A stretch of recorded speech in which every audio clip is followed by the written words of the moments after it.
Sa muling pagbabalik ni Vivian ay magugulo ang loob ng Palacios dahil isa nga siyang trouble. Nagkukunwari lamang siya na nagbabago na, subalit ang ginawa niya ay minanipula niya ang lahat. Ang gusto niya ay magkaaway-away ang mga widows ng Palacios para lumayas ito at siya na lang ang matira at ang kanyang anak dahil gusto niya siyang magrerena sa loob ng Palacios. Kaya niyan ginawa niya ng paraan para mag-away nga si Sam at itong si George.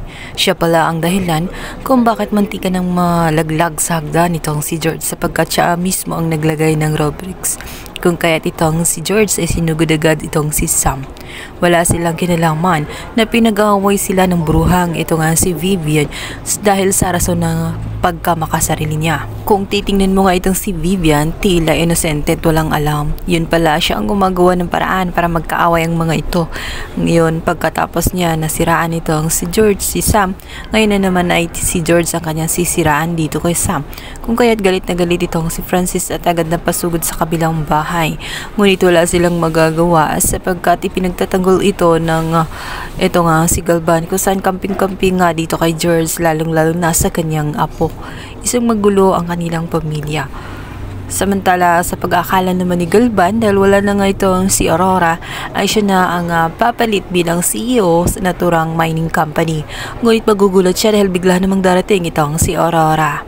Kaya't hindi pa rin magagawa ni Galvan ang kanyang nais na pamunuan ang naturang kumpanya dahil nga sa hindi pa payagan ni Aurora. Nakalabas kasi siya sa mental facility dahil na rin sa kinausap niyang naturang doktor at binayaran ni Aurora kung kaya't hindi nasunod ang nais ni Galvan kung saan mananatili si Aurora sa loob ng Palacios. Samantala, dito naman ay natutuklasan nga nitong si Sam ang lihim ng kanyang ama kung saan na-confirm niya talaga na may relasyon pala itong si ama niya at ang ito nga si Aurora dahil na rin sa katiwala. Nasabi kasi nito na pabalik-balik siya sa ancestral house na ngayon ay kanilang tinutuluyan kung kaya't nakilala niya ito sa pamamagitan ng porceras dahil laging suot-suot din ang kanyang doktor dati na ito nga si Doc Orly Castillo. Maya-maya pa nga ay dumating itong si Armando.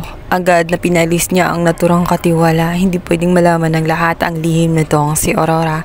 Kung kaya si Sam na nga ang gumawa ng paraan na ising matuklasan ang mga lihim ng kanyang ama at nitong si Aurora. At dito ay nagkalkal siya ng ebidensya sa loob nga ng kwarto nitong si Aurora. Makikita niya ang drawer kung saan may mga sulat galing sa kanyang ama at nakita nga niya na talagang sweet na sweet ito kung magsulat kaya nakakapagtaka kung relasyon nila ay isa lamang doktor at pasyente at bakit ganoon ang pagsusulat nito na tela nakikipagstasan sa isang kasintahan. Kung kaya't nasabi niya ito kay Aurora na siya ba ay kabit ng kanyang ama, ano ba ang kanilang tunay na relasyon. Subalit patuloy pa rin itong idinideny nitong si Aurora.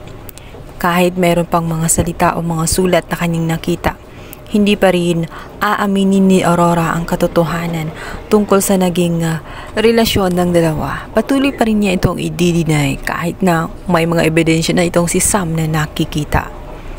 Samantala, maiisip naman ngayon itong si Sam na kaya siguro napatay nga nitong si Paco ang kanyang amang si Doc Orly dahil sa malaking lihim at sa hindi matanggap ni Paco na nagkaroon ng relasyon itong kanyang doktor na si Doc Orly at ang kanyang ina. Galit na galit si Paco at dahil sa selos ay nagawa itong patayin.